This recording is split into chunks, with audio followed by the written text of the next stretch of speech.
नमस्कार व्यूअर्स, मैं हूं अमीश देवगन। इस समय रात को 9 बजने का है और आप देख रहे हैं सीएनबीसी आवाज पे टक्कर का आज का एडिशन।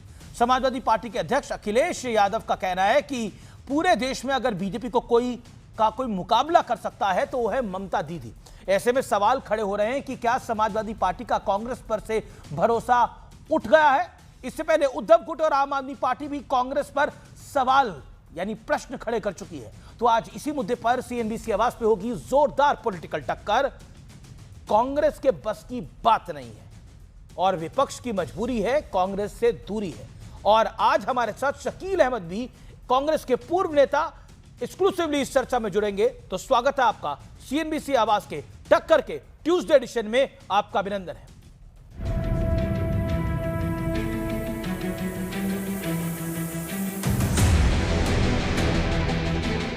पूरे देश में अगर भारतीय जनता पार्टी से कोई मुकाबला कर रहा है तो यहाँ की मुख्यमंत्री आदरणीय ममता बनर्जी जी मुकाबला कर रहे हैं। और यही मुकाबला करने से भारतीय जनता पार्टी से मुकाबला किया जा सकता है। तो अखिलेश यादव का साफ साफ दावा है कि पूरे विपक्ष में बीजेपी का मुकाबला सिर्फ ममता दीदी ही कर सकती हैं।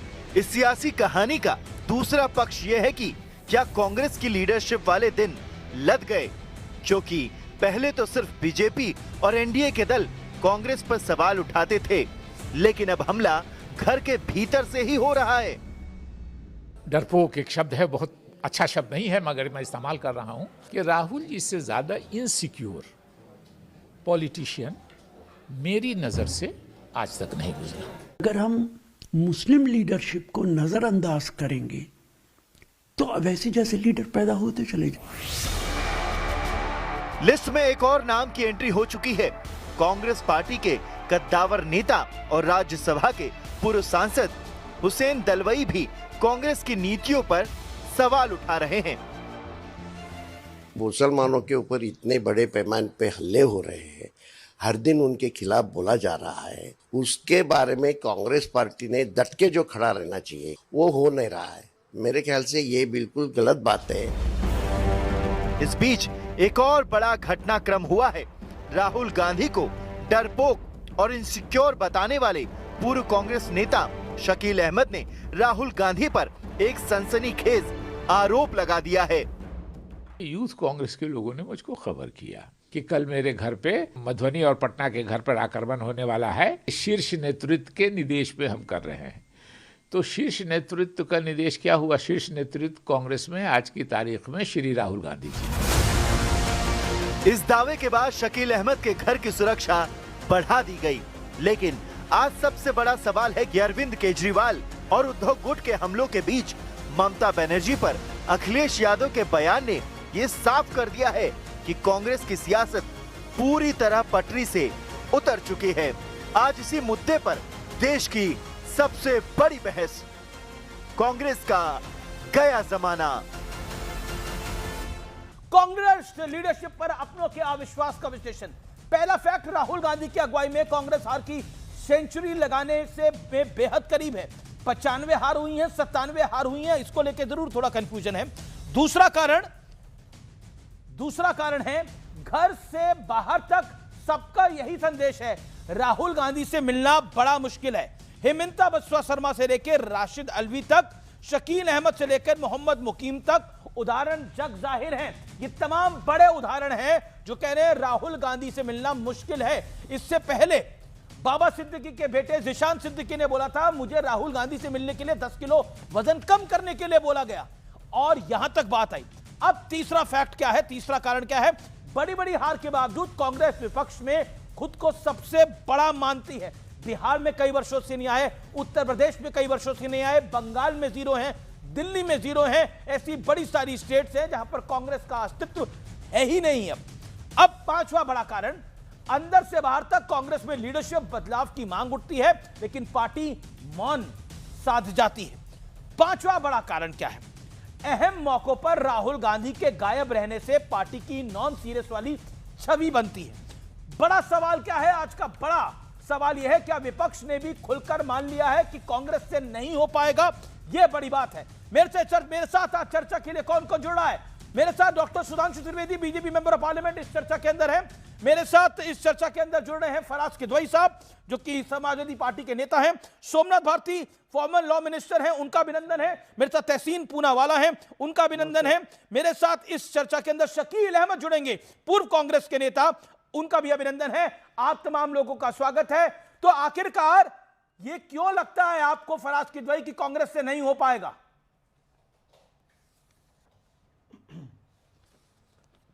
अमीश जी, एक शेर से मैं अपनी शुरुआत करूंगा। आदरणीय ममता बनर्जी जी के बारे में जो हमारे राष्ट्रीय अध्यक्ष आदरणीय अखिलेश यादव जी ने बोला है, वो 100% सही बोला है। और वो मैं क्यों बोल रहा हूं?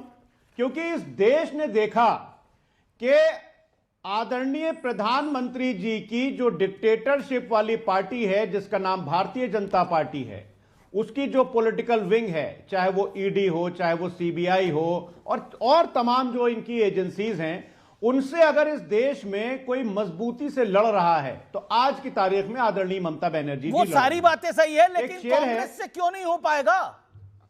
सुनिए, प्रश्न का जवाब दीजिए ना फराज साहब। अरे सुनिए तो मैं प्रश्न का जवाब दे रहा हूं। एक शेर सुन लीजिए, बड़ा मेरा मन कर रहा है आपको एक शेर सुनाने का, कि दवा जब असर करे तो ममता की दुआ काम आती है, ममता की छांव में हर मुश्किल आसान हो जाती है। तो आदरणीय ममता बनर्जी जी की जो ममता की छांव है, उसके तले इंडिया गठबंधन की जो मुश्किलें हैं, जो भी मुश्किलें आदरणीय प्रधानमंत्री जी की और सुधांशु जी की पार्टी जो पैदा कर रही है, वो दूर हो जाएंगी। अब आ जाते हैं, देखिए अमीश जी, आज की तारीख में अमीश देवगन जी का आर पार का जो शो है, वो क्यों इतना हिट है? वो इसलिए इतना हिट है कि उसकी एंकरिंग आप शानदार करते हैं, एक सीरियस हाथों में है। तो वैसे ही इंडिया गठबंधन की जो नेतृत्व है, वो जब तक के एक सीरियस हाथों में नहीं जाएगा, भारतीय जनता पार्टी को आदरणीय अखिलेश यादव जी ने मोदी जी को इस बार तो रोक लिया, लेकिन जब तक के इंडिया गठबंधन की कमान आदरणीय अखिलेश यादव जी, आदरणीय ममता बनर्जी जैसे नेतृत्व के हाथ में नहीं जाएगी, मुझे लगता है ये लड़ाई जो है ये कठिन है और इसको जीतने के लिए हमको और मेहनत करनी पड़ेगी। तहसीन पूनावाला, तहसीन को मैं लेता हूं। तहसीन पूनावाला, मैं सुधांशु जी आपके पास आऊंगा। तहसीन पूनावाला, क्या आपको लगता है नॉन सीरियस है राहुल गांधी और कमान ममता जी और अखिलेश जी को देनी पड़ेगी, तभी खेल बन पाएगा? उधर से उद्धव गुट भी यही कह रहा है कि खेल बिगाड़ती है कांग्रेस, पोस्टर और बैनर लगाती है लेकिन चुनाव को हार जाती है। अमित जी, सबसे पहले आपके साथ शो में शिरकत करने का मौका मिला, इसलिए आपका शुक्रगुजार हूं। 2 या 3 चीज में कहूंगा। इस बात में कोई संदेह नहीं कि कांग्रेस को अपना परफॉर्मेंस इंप्रूव करना होगा, लेकिन अलग अलग राज्यों के अलग अलग स्ट्रेटेजी होती है। जैसे उत्तर प्रदेश और वेस्ट बंगाल में आदरणीय ममता बनर्जी, आदरणीय अखिलेश यादव जी, ये बड़े नेता, कांग्रेस से बड़ी पार्टी है, समाजवादी पार्टी है, टीएमसी, ये सच्चाई को हमें जानना होगा। लेकिन आप अगर एक ही ब्रश में सबको, एक ही रंग में सबको ढालोगे, तो फिर शिवसेना का कोई अस्तित्व नहीं है महाराष्ट्र के अंदर। यूपीटी की मैं बात कर रहा हूं। शिवसेना को कांग्रेस के मुस्लिम वोट और दलित वोट और ओबीसी वोट मिले, उनका मराठी मानुस वोट आदरणीय एकनाथ शिंदे जी के पास चला गया और उनका जो हिंदुत्व का वोट था भाजपा के पास चला गया। ये सच्चाई है। इस सच्चाई को जब हम समझेंगे तब हम पॉलिटिक्स पे बात कर सकते हैं। अब जो आपका तीसरा सवाल था, क्या आदरणीय राहुल जी गंभीर है या नहीं, मुझे ये बात नहीं पता, लेकिन मुझे इतना पता है कि जब भी मुझे मौका मिलता है, मैं अपने आप को बहुत सौभाग्य समझता हूं, मुझे सौभाग्य मिलता है कि आपके साथ शो में मुझे मौका मिलता है पार्टिसिपेट करने का। रोज 10 में से 8 शो हम राहुल जी पे डिस्कशन करते हैं। तो राहुल जी अगर इतने इररेलेवेंट है, नॉन सीरियस है, तो आदरणीय सुधांशु जी जैसे दिग्गज नेता से लेकर आदरणीय फराज किदवई कह रहे हैं कि ममता बनर्जी और अखिलेश जी के हाथ में कमान देनी पड़ेगी, तभी खेल बन पाएगा। नॉन सीरियस नेताओं से कमान लेनी पड़ेगी, निशाना डायरेक्ट है। इंडिया अलायंस के जो भी नेता के हाथ में हो, सारे नेता केपेबल है भाजपा को हराने के। तो राहुल जी चाहे फिर आप भी मानते हैं, आप भी मानते हैं राहुल जी के बस की बात नहीं? मैं मानता हूं। अच्छा, मैं आपको फिर से समझाता हूं। इंडिया अलायंस एक डेमोक्रेटिक जमहूरियत वाला अलायंस है। इसमें सारे वरिष्ठ नेता बैठकर तय करेंगे कौन चेहरा बनेगा। इसमें कौन सी समस्या है? अगर वो आदरणीय अखिलेश यादव जी को तय करे, आदरणीय ममता जी को तय करे, आदरणीय उद्धव जी को तय करे, आदरणीय स्टालिन जी को तय करे, ये इंडिया अलायंस तय करेगा। ये लोकतांत्रिक अलायंस है। अरे अभी इंडिया अलायंस तो नहीं है ना, इंडिया अलायंस तो नहीं है ना, महाराष्ट्र में एक दूसरे के साथ लड़ रहा है, बंगाल में एक दूसरे के साथ लड़ रहा है। एक सेकेंड, नहीं, मैं फिर से समझाता हूं। राष्ट्रीय लेवल पे इंडिया अलायंस है, राज्य के लेवल पे हम एक दूसरे के साथ लड़ेंगे। ये डेमोक्रेसी 101 है, इसमें कोई समस्या नहीं है। ओके फराज 30 सेकंड जवाब। फराज भाई भी इत्तेफाक रखते हैं मुझसे। हाँ, देखिए अमीश जी, मैं पूरी गंभीरता से एक बात बोल रहा हूं कि जो मैंने बोला ना, मैं किसी के ऊपर निशाना नहीं साध रहा हूं। राहुल गांधी जी देश के बड़े नेता हैं, लेकिन अमीश जी, अगर 2024 के चुनाव में नीतीश कुमार जी को ठीक से हैंडल किया गया होता तो नरेंद्र मोदी आज इस देश की संसद में नेता विरोधी दल होते, ना कि किसने हैंडल नहीं करा? तो अब आप डोनर हो रहे हैं, हैंडल किसने नहीं करा? इंडिया अलायंस की तो घटक आप भी थे। मैं जवाब देता हूं इसका, मैं बताऊं किसने हैंडल नहीं किया। लेकिन लीडरशिप इंडिया अलायंस की हम तो उत्तर प्रदेश में पूरी तरह से भारतीय जनता पार्टी को हराने के लिए प्रतिबद्ध थे और हमने कर दिखाया। लेकिन जब एग्जाम किया, कांग्रेस के नेता शकील अहमद कहते हैं कि राहुल गांधी डरपोक नेता है, वो कह रहे हैं कि उनके बस की बात नहीं है। जवाब 30 सेकंड में दें सुधांशु त्रिवेदी जी।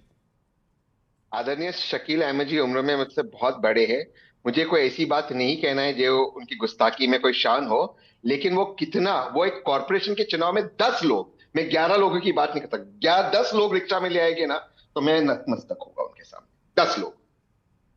और ये कांग्रेस की गलती थी कि वो लोगों को पहचानती नहीं, ये भी मैं कहता हूं। मतलब शकील अहमद की कोई हैसियत नहीं है। ओके सुधांशु त्रिवेदी, राहुल की अगुवाई में कांग्रेस हार की सेंचुरी लगाने के बेहद करीब खड़ी है। अब सहयोगी दल भी कह रहे हैं कि राहुल गांधी के बस की बात नहीं है, डायरेक्टली इनडायरेक्टली। देखिए, कांग्रेस ने अभी अभी अपनी स्थापना के 140 साल बनाए हैं और राहुल गांधी जी अभूतपूर्व और ऐतिहासिक नेता हैं, जिन्होंने 140 साल के कांग्रेस के इतिहास में उसको न्यूनतम बिंदु तक पहुंचाने में शानदार सफलता हासिल की है। अभी इन्होंने बोला, और ये देखिए किस बात का हल्ला मचाते हैं, वोट चोरी हो गई। अभी संपन्न बिहार विधानसभा चुनाव में कांग्रेस को 8% वोट मिला और 6 सीटों पर शानदार सफलता मिली। और ये कहते अगर वोट चोरी हो गया तो 2010 के चुनाव में बिहार विधानसभा में कांग्रेस को 6% वोट मिला था और 4 सीटों पर शानदार सफलता मिली थी, 231 पर जमानत जब्त हो गई थी। इस बार तो खैर चूंकि आरजेडी के साथ मिलकर लड़े थे, सारी सीटों पर लड़े नहीं, तो जो इनको परसेंटेज ऑफ वोट है उसमें एक बहुत बड़ा हिस्सा आरजेडी का भी होगा। तो मैं पूछना चाहता हूं भाई साहब, ये 6% वोट आपका 2010 में था, 8% वोट आपका 2025 में, ये था क्या जो चोरी हुआ है? इस ढंग के फॉल्स नैरेटिव बनाकर, और मैंने एक लाइन में जवाब दो, एक लाइन में अलायंस कोई विराट व्यक्तित्व या भारतीय जनता पार्टी से, मैं पूरी बात कह दूं फिर आप तहसीन भाई जवाब। सॉरी, माफी चाहता हूं। इंडिया अलायंस का जो गठबंधन बना था, इसका भाजपा की सरकार एनडीए को हराने से कोई मतलब नहीं था, न मोदी जी के विराट व्यक्तित्व से कोई मुकाबला था। ये विपक्ष में अपनी प्रासंगिकता साबित करने और नेता विपक्ष के पद को पाने की एक छटपटाहट मात्र थी, जिसकी हल्की सी झलक 2024 में दिखी। तो जब राहुल गांधी जी ने 2024 के लोकसभा के बाद का भाषण दिया है, मैं लोगों से जाके कहूंगा, पूछिए उनसे, वो तो रायबरेली नहीं जीत पाते अगर समाजवादी पार्टी की कृपा नहीं होती। मगर अपने भाषण में उन्होंने जितने इंडिया अलायंस के नेता थे, किसी को भी धन्यवाद दिया अपनी उसके लिए, शरद पवार साहब को दिया, अखिलेश यादव जी को दिया, ममता बनर्जी जी को दिया, स्टालिन को दिया, किसी को नहीं दिया। बस ये शो करने में लग गए जमीन से आसमां तक, मैं हूं, दूसरा कोई नहीं। तो बाद में आप देखिए उसके सब छटकने लगे। दिल्ली हुआ, आम आदमी पार्टी छटक गई, महाराष्ट्र में कांग्रेस छटक गई, अभी के चुनावों में समाजवादी पार्टी ने बाई इलेक्शन में उनका साथ नहीं दिया। तो आज उनकी स्थिति यह हो गई कि देखी जमाने की यारी, बिछड़े सभी बारी बारी, उस दिशा में जाकर बैठे हुए हैं। तो जिसे उसी गीत की दूसरी पंक्ति कह देता हूं जो इंडी गठबंधन पे एकदम सटीक लागू होती है कि नादान तमन्ना रेती में उम्मीद की कश्ती खेती है, एक हाथ से देती है दुनिया 100 हाथों से ले लेती है, ये खेल है सबसे कब से जारी, बिछड़े सभी बारी बारी। और अंत में एक और बात कह दूं, नाम इंडिया रख लेने से दिल में इंडिया नहीं आ जाता। जी। क्रिकेट के मैच से लेकर ऑपरेशन सिंदूर तक पाकिस्तान के पक्ष में बयान, पाकिस्तान की मीडिया में सुर्खियां बटोरने वाले, अपने को इंडिया गठबंधन कहते थे, वो भी नकाब पूरी तरीके से उतर गया कि नाम इंडिया दिल में पाकिस्तान। ओके, जवाब तहसीन। दो ही जवाब। आदरणीय सुधांशु जी बिना पाकिस्तान के डिबेट ही नहीं कर पाएंगे। ये ममता जी और अखिलेश जी के डिबेट में भी पाकिस्तान आ गया। ये हमारी बदकिस्मती है। चलिए कोई बात नहीं, आप पाकिस्तान से खुश रहिए, हम तो भारतीय और हिंदुस्तान से खुश रहिए। लेकिन सुधांशु जी ये कह रहे कि क्योंकि मेरे घर में एक सेकंड हैंड टीवी की चोरी हो गई, पहले भी सेकंड हैंड टीवी था, आप कह रहे नहीं आपके घर में सोना चोरी नहीं हुआ तो चोरी नहीं हुई। भाई चोरी होती है सर, और चोरी हुई है, और उसको आज सारे विपक्ष की पार्टी उस पर एक हो गए। तहसीन आप बार कह रहे हैं चोरी हुई है। आपके अपने नेता, कांग्रेस के अपने नेता कह रहे हैं कि राहुल गांधी इनसिक्योर नेता है, वो मजबूत कांग्रेस तो चाहते हैं, मजबूत कांग्रेस ही नहीं चाहते, वो हमें मिलने का टाइम नहीं देते हैं। समस्या कांग्रेस के अंदर है। हम दुनिया, राशिद अल्वी कह रहे हैं दुनिया में हम समस्या खोज रहे हैं, समस्या कांग्रेस के अंदर खुद है। आपके सहयोगी कह रहे हैं, आपके नेता कह रहे हैं। एक मिनट अमीश भाई, मान लिया आपकी सारी बात, लेकिन ये वोट चोरी आदित्य ठाकरे जी ने इस बात को नहीं उठाया, उदयनिधि स्टालिन जी ने एसआईआर की बात नहीं उठाई, ममता जी ने नहीं उठाई एसआईआर की बात। देखिए हमारा इंटरनल डिफरेंसेस है इंडिया अलायंस में, मैं वो नहीं कह रहा हूं, और हमारे अंदर बहुत कमियां है, लेकिन मुद्दों पर हम एक है, और वो आपको एक्नॉलेज करना पड़ेगा। ये लोकतांत्रिक अलायंस है, इंडिया अलायंस वाकई भारत का अलायंस है, क्योंकि एक लोकतांत्रिक अलायंस है, भगवान राम के चरणों पे और उनके रास्ते पे चलने वाला अलायंस। ओके, भगवान राम के चरणों पे चलने वाला अलायंस है। लो ओके, माथा पकड़ रहे हैं फराज किद भाई भी इसको सुनकर, आनंद दुबे भी मुस्कुरा रहे हैं। मानते मेरी बात। ओके, सुधांशु त्रिवेदी। तहसीन भाई, आप लोगों की बातें सुन के वो कहावत याद आती है, बगल में छुरी मुंह में राम। भाई साहब, इंडिया अलायंस भारत के लिए है। मैं करोड़ों दर्शकों से कहता हूं अमीश जी, कल से संसद का सत्र शुरू है। तहसीन भाई बता दें, फराज किदवई साहब बता दें, सोमनाथ भारती जी बता दें, दुबे जी बता दें, क्या इंडिया अलायंस पार्लियामेंट के अंदर कोई गुट के रूप में है? इंडिया अलायंस का कोई राज्यसभा और लोकसभा में लीडर है तो बता दें। हमारे तो एनडीए अलायंस है, और निर्विवाद रूप से एनडीए अलायंस ने बाकायदा नरेंद्र मोदी जी को अपना नेता चुन रखा है। इंडिया अलायंस जैसी कोई चीज लोकसभा के पटल पे नहीं है, न राज्यसभा के पटल पे। ये कहानी तो पुरानी हो गई। जो चीज इंडिया अलायंस ये कहानी तो पुरानी हो गई, दुरानी हो गई, ये तो फटी पुरानी हो गई, क्योंकि आचार्य प्रमोद कृष्णम कह रहे हैं कांग्रेस की हालत फटीचर है। राहुल गांधी फटीचरों के नेता हैं, ये आचार्य प्रमोद कृष्णम ने बोला है, मैं नहीं कह रहा, ये उनके शब्द हैं। अब फटीचर कौन है, फटीचरों का नेता कौन है? आनंद दुबे, आपके पास में आने से पहले सोमनाथ भारती के बाद जाता हूं। सोमनाथ भारती, फटीचर आ गया, फटीचरों के नेता आ गए, हालात भी तो फटीचर हो गए। देखिए अमित जी, मैं तो कई बार आपके चैनल के माध्यम से जनता को और अपने साथियों को बोल चुका हूं कि कांग्रेस जो है, जब तक कांग्रेस लीड करेगी इंडिया अलायंस को, तब तक इंडिया अलायंस कभी भी सफल नहीं हो पाएगी। उसको मैंने प्रत्यक्षदर्शी देखा है। अगर आप देखें लोकसभा के चुनाव में जो हमें संशय हुई थी कि कांग्रेस बीजेपी के साथ मिलकर चुनाव लड़ रही है, उसका कंफर्मेशन मुझे हो गया दिल्ली विधानसभा के चुनाव में। और दिल्ली विधानसभा चुनाव में देखिए क्या हुआ, कांग्रेस से बीजेपी डलवाती है कंप्लेंट केजरीवाल जी के खिलाफ, और भाजपा उसका फायदा उठाती है। तो ये जो ज्वाइंट वेंचर चल रहा है, इसीलिए मिसट्रस्ट है। जितने भी साथी पार्टी हैं इंडिया अलायंस के, सबके अंदर मिसट्रस्ट है कांग्रेस के बारे में। अब देखिए ना, मोदी जी हर चुनाव में कहते थे कि दामाद जी ने चोरी की, दामाद जी ने चोरी की, लेकिन दामाद जी को कभी जेल नहीं भेजा। मतलब तो जेल क्या हम भेजने बोले? आप रॉबर्ट वाड्रा राहुल को जी जेल ही और भेजा भाजपा पार्टी से मिला हुआ है। मतलब आप पिछले 2 महीने से पीछे लगे। एक मिनट, जेल का सुन लीजिए ना, अरविंद अरे केजरीवाल सुनिए ना भाई, अपनी बात पूरी कर लो। बोले क्या बात चलो दिया सबको अरे मजा भाई चला। एक मिनट सुन लो। अरे नहीं अरे थोड़ा सा रॉबर्ट वाड्रा संयम रखो। आप अरे उनको जेल संयम भेजने रखो, के साथ बैठेंगे। संयम रखो, क्यों भेजेंगे अरविंद केजरीवाल? संयम रखो, संयम रखो, संयम रखो। जब अरविंद केजरीवाल जी जेल अरे में भाई, गए, अरविंद केजरीवाल तक के बचाइए अरविंद केजरीवाल बन नहीं सकते आप। वो दिन अरे कई जन्म ले लोगे अरविंद केजरीवाल बनने में। हाथ जोड़ के आए थे थोड़ा अमित शांत जी, से बोला करो। कांग्रेस के लॉयर्स के पास अरविंद ऐसे केजरीवाल हाथ के जोड़कर- चरणों के धूल के बराबर नहीं हो, ठीक है? हाथ अरविंद जोड़कर केजरीवाल के अपने तमीज से बचाओ बोला हमें। करो।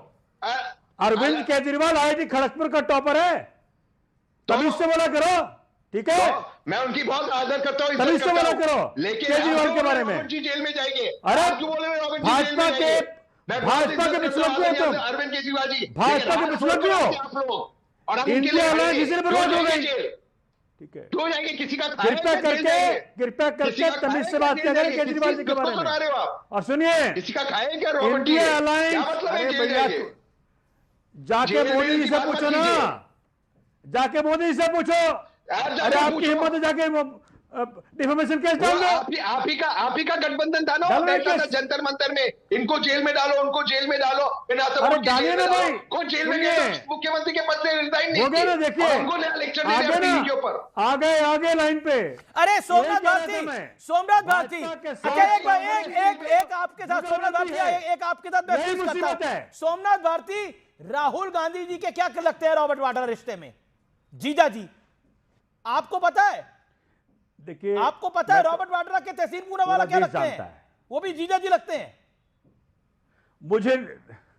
मुझसे क्यों बुलवाते हो भाई? नहीं, मैं क्या बुलवाता हूं? मैं तो एज एन इंडिविजुअल बोल रहा हूं कि इंडिविजुअल रॉबर्ट वडेरा साहब के बारे में मोदी जी ने पर्सनल भी है अपने भाषणों में। ये परिवार की बात है। तीसरी बात सुनिए, अरे भाई, अरे तो परिवारवाद चल रहा है क्या यहाँ? परिवारवाद चल रहा है क्या यहाँ? तो फिर सुनिए, केजरीवाल जी की सुनीता तहसीन जी, आपने सुनीता केजरीवाल पर बोला। एक सेकंड तहसीन, आप अपनी बात को रख लीजिए, फिर सोमनाथ जी आप बोलेगा। सोमनाथ भारती 40 सेकंड रुके, ओके आप बोल लीजिए। तहसीन पूनावाला बोलिए। जब आदरणीय पूर्व मुख्यमंत्री अरविंद केजरीवाल जेल में थे, आम आदमी पार्टी के जितने विधायक थे हाथ जोड़कर आते थे कांग्रेस के लॉयर्स के पास, बचा दीजिए हमें, रैली कीजिए हमारे साथ, गठबंधन कीजिए। आदरणीय सुनीता केजरीवाल जी मुख्यमंत्री की कुर्सी पर बैठी थी। आज परिवारवाद की बात याद आती है? आज आपको याद आता है? वो सब ज्ञान तब का गया जब कांग्रेस के पास मदद मांगने आए थे। प्लीज अपनी बात रखिए। ओके सोमनाथ भारती की बारी। अब सोमनाथ, अब ऑडियो डाउन, एक सेकंड। देखिए, ये सब पुराने गड़े मुर्दे इसमें उखाड़े जाएंगे। आप लोग खुद हाथ जोड़ के जाते थे, आप लोग उन कांग्रेस के दरवाजे पे खड़े होते थे समर्थन मांगने के लिए। कांग्रेस तो यह तक क्लेम करती है कि हम तो समर्थन देना नहीं चाहते थे, लेकिन आपका एक सांसद बाकायदा खड़ा रहता था बाहर, 2-2 घंटे इंतजार करता था कि समय दे दो, हमें समर्थन दे दो। आपके मेंबर ऑफ पार्लियामेंट वेट करते थे। यही अहंकार तो अमित जी ले डूबा कांग्रेस को। ऐसा है, इंडिया अलायंस को बचाने का भरपूर प्रयास किया अरविंद केजरीवाल जी ने।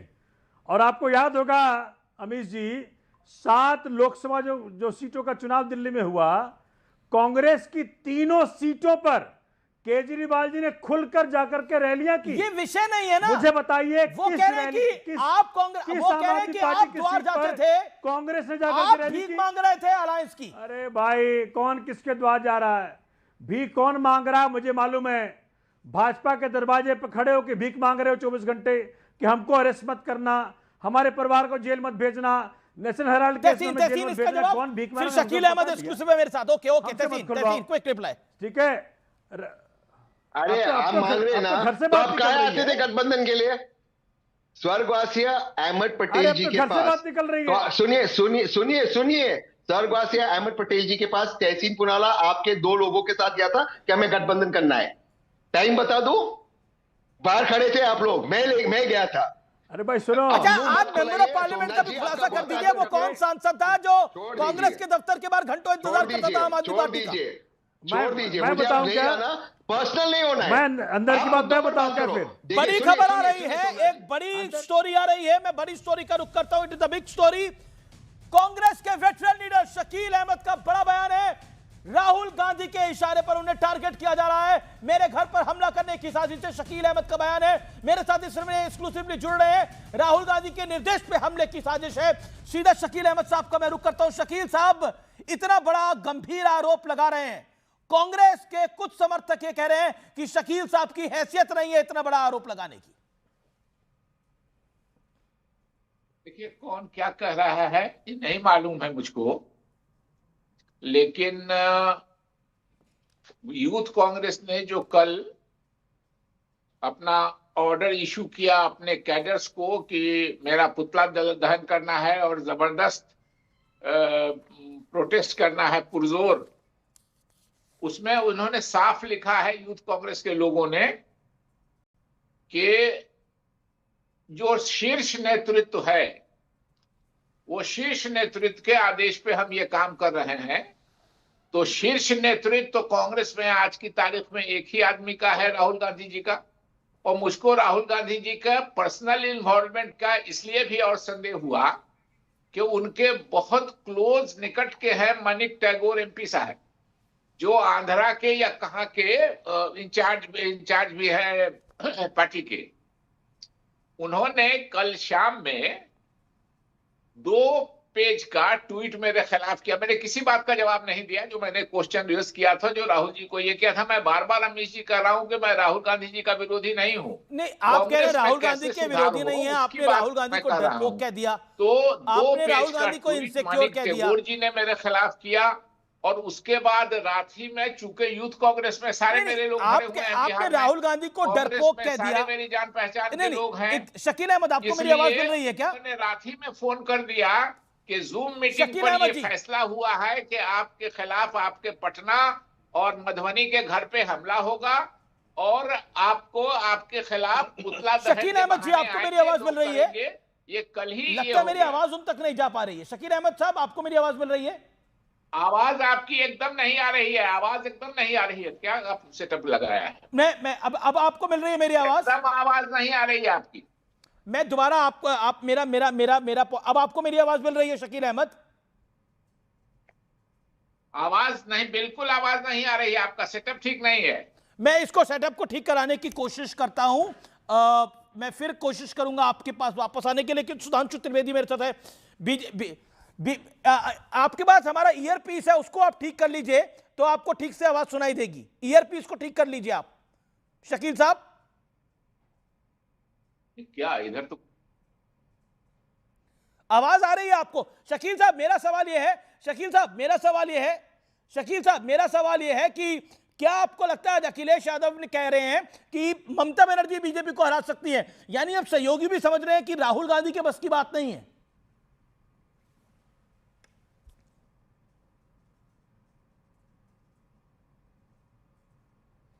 लगता है आवाज करेक्ट नहीं हो पा रही है। Sudhanshu Trivedi, Shakeel Ahmed former home minister भी रह चुके हैं देश के, उन पे हमला करने की कोशिश है, उनका खुद का आरोप है। उन्होंने बकायदा मैसेज अपने टाइमलाइन पे शेयर कर दिया है। क्या मायने हैं इसके? कांग्रेस के भीतर क्या चल रहा है, कांग्रेस के बाहर क्या हो रहा है? देखिए, कांग्रेस का यह नितांत अंदरूनी मामला है, तो मुझे लगता है इस पे कांग्रेस का कोई प्रतिनिधि बोले तो ज्यादा बेहतर है। परंतु जो बाहर से दिखाई पड़ रहा है, जो सभी लोग देख रहे हैं, कांग्रेस के अंदर जो तथाकथित आंतरिक लोकतंत्र है, इस नाम की कोई चिड़िया कांग्रेस में होती नहीं है। कांग्रेस में एक अधिनायकवादी तानाशाही होती है और अगर आप उसके साथ नहीं हैं तो कितने भी बड़े नेता हों उसको उखाड़ फेंका जाता है।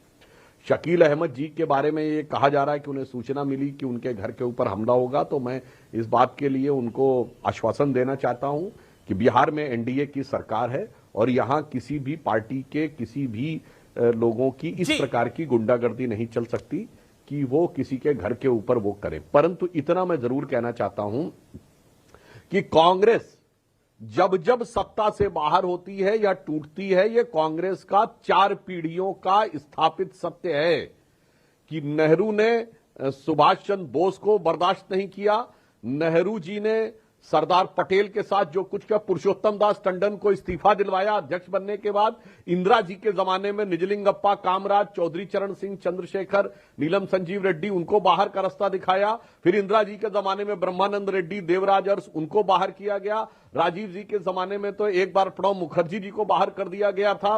नरसिम्हा राव के जमाने में अर्जुन सिंह और एनडी तिवारी को बाहर किया गया। शरद पवार साहब एनसीपी बाहर हुई। ये तो हर परिवारवादी पार्टी में ये होगा कि अगर आप परिवार से बाहर जाएंगे तो आपको साइडलाइन किया ही जाएगा। ये तो हर परिवारवादी पार्टी में है। नहीं, मैं जो बात कहना चाह रहा हूं ना, कांग्रेस तो कहती ना मैं तो स्वतंत्रता संग्राम के लंबरदार थे, मैं उस जमाने से कह रहा हूं। और ममता बनर्जी कांग्रेस की थी आज भी नाम तृणमूल कांग्रेस है। जगन मोहन रेड्डी वहां से बाहर हुए। तो भाई साहब, ये मैंने तब तक का गिना दिया जब तक भारतीय जनता पार्टी सत्ता में नहीं आई थी, और मोदी जी और अमित शाह जी का तो कोई नाम भी नहीं जानता था उस समय राष्ट्रीय राजनीति में। आज से 25 साल पहले की बात बोल रहा हूं। तो कांग्रेस अपने आंतरिक कारणों से स्वार्थ, तानाशाही, सत्ता लोलुपता और अपने कार्यकर्ताओं के प्रति जो उसके मन में एक असम्मान का भाव है, उस कारण से। और शकील अहमद जी तो संयोग से अल्पसंख्यक है। तो भैया यह देख लीजिए कि अंदर की क्या स्थिति है। इसी कारण से बिहार में कांग्रेस इस मैं आनंद दुबे अभी तक बोले नहीं है। आनंद दुबे, क्या कांग्रेस के अंदर जो हो रहा है और कांग्रेस के सहयोगी जो कांग्रेस के साथ कर रहे हैं, ये क्या सब सही हो रहा है? और जितने मुसलमान नेता है वही सवाल खड़ा कर रहे हैं आज की डेट के अंदर। राशिद अल्वी, हुसैन दिलवई हैं, वो भी बड़ी खबर आ गई है। ये शकील अहमद साहब हैं। जवाब आज आप अमीज भाई नमस्ते। फराज किदवई अमीज भाई नमस्ते। फराज किदवई साहब ने और सुधांशु भाई साहब ने शेर से शुरुआत की है, तो एक शेर साहिर लुधियानवी जी का याद आ गया, जो इस समय इंडिया गठबंधन के नेता कांग्रेस के लिए पढ़ रहे हैं। शायद मेरे दोस्त यहाँ पर तहसीन भाई भी हैं, वो भी शायद मुस्कुराएंगे कि चलो एक बार फिर से अजनबी बन जाए हम दोनों, न मैं तुमसे कोई उम्मीद रखूं दिल नवाजी का, न तुम मेरी तरफ देखो गलत अंदाज नजरों से। ये इस समय इंडिया गठबंधन की हालत है। ये शेर नहीं, गाना है। नहीं जम रहा है तो दूर दूर रहो। हाँ, तो ये शेर या गाना जो भी है, अब दूर दूर रहो। अगर पश्चिम बंगाल में 294 सीटें हैं और उसमें से अकेले 215 टीएमसी ने जीती हैं, बाकी बची हुई 77 बीजेपी ने जीती हैं, बाकी इक्का दुक्का और अन्य दल ने जीती हैं, तो वहाँ कांग्रेस के पास सीटें नहीं हैं। तो ममता दीदी को कोई हरा सकता है, अपना बीजेपी को कोई हरा सकता है, तो ममता दीदी हरा सकती हैं। तो यही तो अखिलेश यादव जी ने कहा है। तो इसमें हंगामा क्यों इतना बरपा है? छोटा सा विषय है, हमारे घर में हम लोग बैठकर बातचीत कर लेंगे। इसमें इतना नेतागिरी या इतना घर में बात करते तो बात या सही था, प्रपंच की कोई बाहर आवश्यकता प्रेस कॉन्फ्रेंस में बोल दिया। अरे कोई बात, हमारे भाई अखिलेश यादव जी ने, उन्हें ये बात घर में करनी चाहिए थी, वो गलती से बाहर कह दिए। लेकिन ये घर की बातें, घर में समझ जाएगा। हमारा इंडिया गठबंधन बहुत मजबूत और बहुत महान है। सुधांशु जी, गलती से कह दिया अखिलेश जी जो बात कर रहे हैं आनंद दुबे जी। देखिए, इन्होंने एक फिल्मी गाना बोला था, तो मैं भी एक फिल्मी गाने की पंक्ति बोल देता हूं। इंडी गठबंधन वाले जब अलग अलग होते हैं तो मोदी जी के डर से ये साथ आ जाते हैं, फिर जब नजदीक आते हैं तो एक दूसरे से ज्यादा डर लगने लगता है। तो इनके ऊपर इंडिया गठबंधन पे वो गाने की पंक्ति सही बैठती है कि मिलो न तुम तो हम घबराएं, मिलो तो आंख चुराएं हमें क्या हो गया है। और ये हारते हैं आंख चुराने के कारण, और आरोप लगाते हैं कि वोट चुराने के कारण हार गए। तो ये वास्तविकता में इंडी गठबंधन की हकीकत है। और जो आनंद दुबे जी ने कहा, यहां पर मैं एक और बात कह दूं अमीश भाई, अभी आपने देखा यहां पर किस प्रकार की तीखी बातचीत हुई। ये लोग जिस वोट बैंक के कारण साथ में आए थे ना, वो वोट बैंक, साफ कह दूं मुस्लिम वोट बैंक के कारण, उसका ही प्रभाव इनके ऊपर आ गया है। क्योंकि मुस्लिम समाज में जो एक भी फिरका ऐसा नहीं है जिसने दूसरे के खिलाफ फतवा न जारी कर रखा हो कि यह गैर इस्लामिक है। वो शिया हो या सुन्नी हो, अहले हदीस हो, देवबंदी हो या बरेलवी हो, या वहाबी हो, या अहमदिया हो। पार्टी ओवैसी के साथ आना चाहती है। नहीं, सुनिए, तो वही मैं कह रहा हूं। तो जैसे वहां एक दूसरे की मस्जिद में भी जाके विस्फोट कर देते हैं, जाके फट जाते हैं, यहां देखिए एक दूसरे के प्रति कहेंगे तो हम इंडी गठबंधन की एकता के साथ हैं, मगर एक दूसरे को भाजपा का एजेंट यानी काफिर साबित करने में लगे। फराज 40 सेकेंड। जिस वोट बैंक के लिए आप साथ आए थे उसी पे झगड़ा हो रहा है। अब ओवैसी को साथ उसी ने लेना चाहते हैं। हमारा वोट जो है वो कोई बैंक नहीं है। हमारे मतदाता सम्मानित मतदाता हैं। का खेल बनेगा, पूरा पीडीए समाज, तो खेल बन जाएगा। पूरा पीडीए समाज है। एक छोटी सी बात कहूंगा, डॉक्टर सुधांशु त्रिवेदी जी ने शकील साहब से कहा कि आप घबराइएगा नहीं, बिहार में एनडीए की सरकार है, आपको कुछ नहीं होगा। अरे मणिपुर में किसकी सरकार थी साहब, जब आपके ही एमएलए के घर जलाए जा रहे थे और आपका मुख्यमंत्री बैठा वहां तमाशा देख रहा था। जब इस देश की महिलाओं को नंगा घुमाया जा रहा था तो वहां किसकी सरकार थी? वहां क्या भारतीय जनता पार्टी की सरकार नहीं थी? तो Sudhanshu Trivedi ji, with due respect, Bharatiya Janata party के किसी नेता के मुंह से यह बात बिल्कुल अच्छी नहीं लगती है कि वो कहे कि आप परेशान ना होइएगा, वहां पर हमारी सरकार है। क्योंकि आप ही के लोगों ने, आप ही की आइडियोलॉजी, आप जो आइडियोलॉजी के लोग थे, उन्होंने क्रिसमस पर क्या तोड़फोड़ की, पूरे देश ने, पूरी दुनिया में हमारा सिर शर्म से झुका दिया। जहां जहां आपकी सरकारें हुई वहां वहां ये सब हुआ। जवाब Sudhanshu wants to make a point. Sudhanshu Trivedi. दूसरी बात देखिए, फराज भाई बहुत अच्छी तरीके से सुनिए, आपको इतना उत्तेजित होने की जरूरत नहीं है। मणिपुर में जो हुआ उसके पीछे एक लंबी पृष्ठभूमि थी और सरकार का कोई रोल नहीं था, न्यायालय के एक अचानक आए जजमेंट की वजह से हुआ। और हमारी सरकार के किसी भी व्यक्ति ने, आपकी सरकारों की तरह नहीं कि बिहार में अपराधी मुख्यमंत्री आवास में बैठ के उगाही वसूल करते थे। आपकी सरकार में लखनऊ, फैजाबाद और वाराणसी की अदालतों में बम विस्फोट हुए और उसके बाद अखिलेश यादव जी की सरकार ने उन आतंकवादियों से मुकदमे वापस लेने की कोशिश की। हाई कोर्ट की फटकार लगी, मुकदमा वापस नहीं हुआ और सबको सजा हुई, कईयों का आजीवन कारावास हुआ और फांसी भी हुई। जिनको फांसी और आजीवन कारावास होना चाहिए था उनको मुख्यमंत्री की दामने रहमत मिलती थी। इसलिए मैं कह रहा हूं यथार्थ की बात करना चाहिए, आपको फैक्ट के साथ बात करना चाहिए। और आप तो थोड़ा अच्छे ढंग से बात करते हैं समाजवादी पार्टी के प्रवक्ताओं के मुकाबले। आपको फैक्ट जवाब। आनंद दुबे भी कुछ कहना चाहते हैं। Okay, Faraz Kidwai 30 second. मैंने अमीर जी जितनी बातें कही वो सब विद फैक्ट्स हैं। मणिपुर में जो हुआ मैंने उसका जिक्र किया, क्रिसमस के दौरान जो हुआ वो पूरे देश ने देखा। एक बात मैं और कहूंगा, नहीं आपने सारी बातें कही, लेकिन आपने ये नहीं बोला आप ओवैसी के साथ नहीं आएंगे या ओवैसी के साथ आप आएंगे। इस पर आपका क्या टेक है? अपने विषय में बोलिए ना। मणिपुर में इतनी चर्चा हो चुकी है, मणिपुर में देश के गृह मंत्री सदन में 2 घंटे बोल चुके हैं, तब सदन से वॉकआउट कर लिया विपक्ष ने। सर मैं हाँ बोलिए ना, ओवैसी के साथ आ रहे हैं नहीं आ रहे हैं? वो वोट बैंक को साधने के लिए, कांग्रेस का खेल खराब करने के लिए। 1947 से पहले इस देश में 3 फोर्सेस थी। एक मोहम्मद अली जिन्ना के नेतृत्व वाली, दूसरा हिंदू महासभा वाली और तीसरा जो थी वो सरदार पटेल, पंडित जवाहरलाल नेहरू, मोहनदास करमचंद गांधी, जयप्रकाश नारायण और लोहिया जी वाली थी। अमीर जी, इस देश में दोबारा 1947 हम नहीं होने देंगे। हम हिंदू महासभा और मोहम्मद अली जिन्ना की जो विचारधारा है उसके खिलाफ लड़ते रहेंगे। उसके लिए अगर हमको कोई नुकसान उठाना पड़े तो हम वो नुकसान उठाने के लिए भी तैयार हैं। तो मतलब आप क्या कहने की, मुझे आपका जवाब समझ में नहीं आया। आप कहने की कोशिश कर रहे हैं हम मर जाएंगे, हम मिट जाएंगे, लेकिन ओवैसी के साथ नहीं जाएंगे, यही कह रहे हैं आप? ये ऑफिशियल बयान है आपका, मैं नोट कर लूं, रिकॉर्ड कर लूं?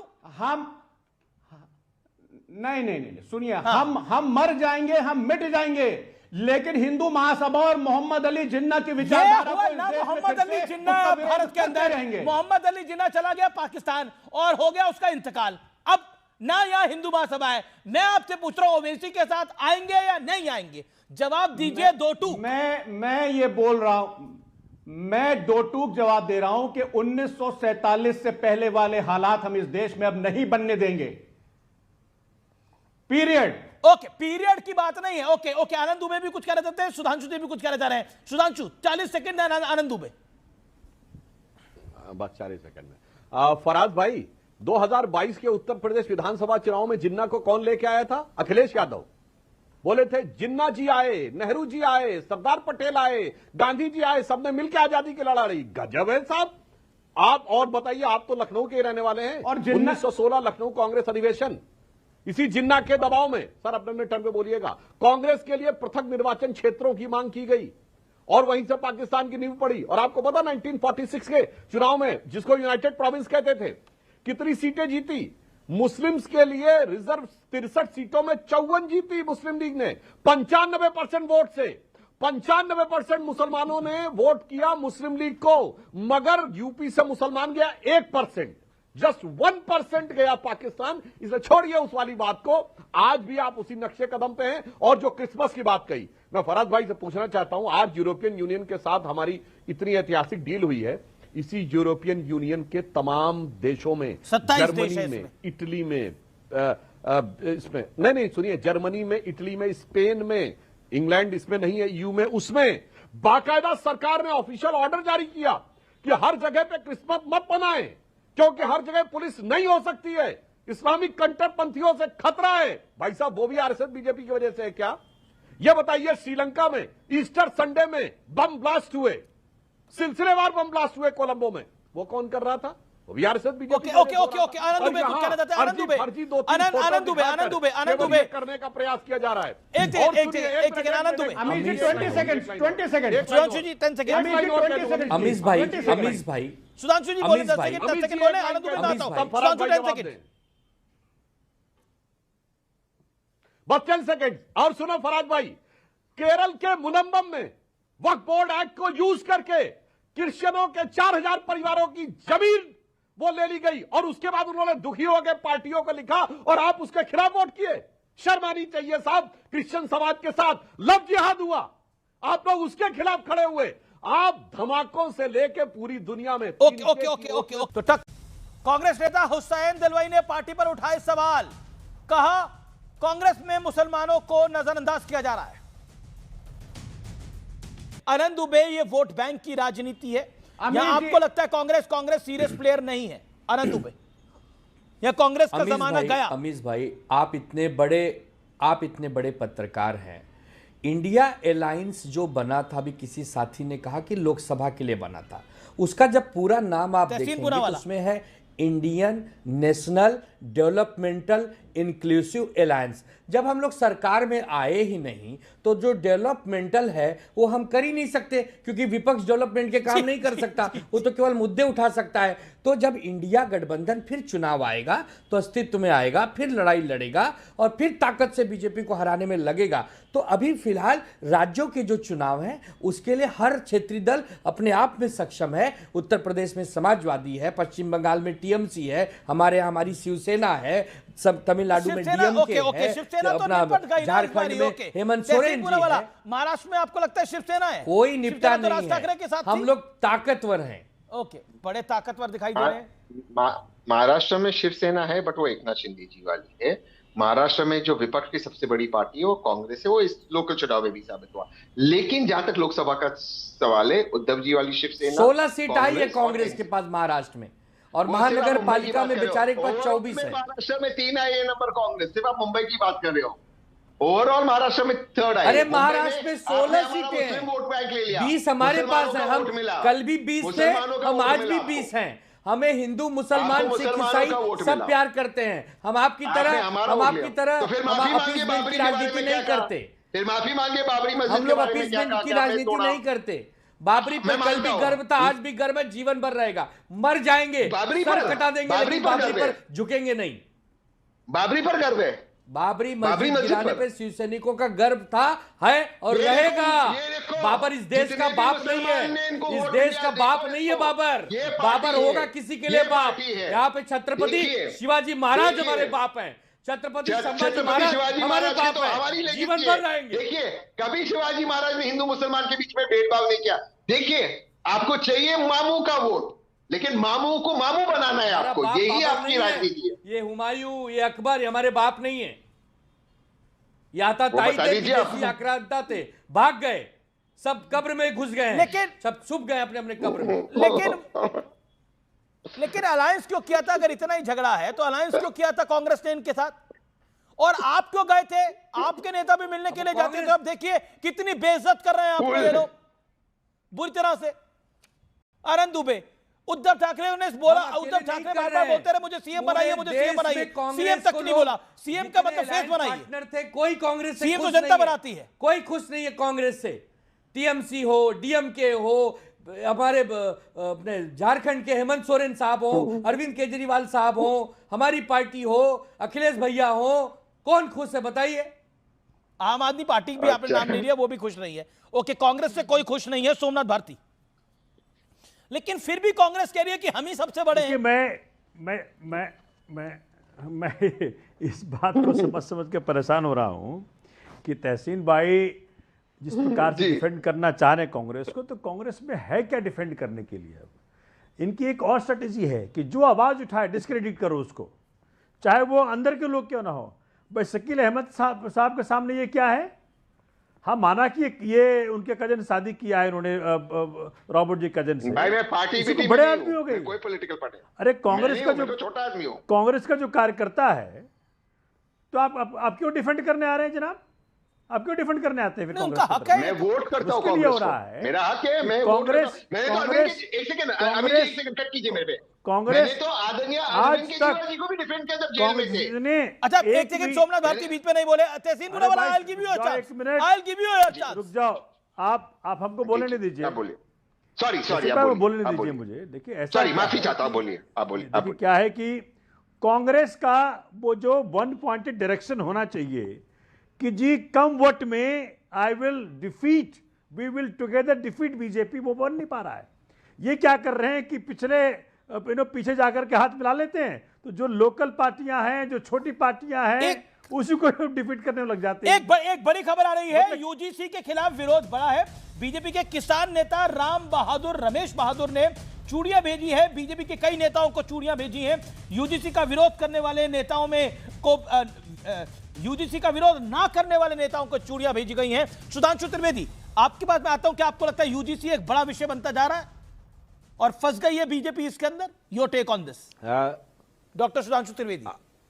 देखिए इस विषय पे अभी शिक्षा मंत्री धर्मेंद्र प्रधान जी का वक्तव्य आया है और उन्होंने कहा है कि सरकार किसी व्यक्ति के साथ भी अन्याय नहीं होने देगी, किसी भी बच्चे के साथ, और इस व्यवस्था को सुनिश्चित करने के लिए जो भी तकनीकी और प्रशासनिक प्रावधान होंगे, निश्चित रूप से संवेदनशीलता के साथ सरकार इस विषय को रखेगी।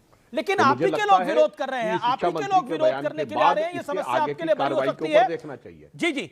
जी, आप ही के लोग विरोध करने के लिए आ रहे हैं सुधांशु त्रिवेदी, ये समस्या बड़ी हो सकती है, लेकिन निश्चित तौर पर सरकार अपना काम करिए। धर्मेंद्र प्रधान ने एक बहुत बड़ा जवाब दिया। आज का विचार, अकेले चलने का दम रखो, दुनिया ज्ञान तो देती है पर साथ नहीं।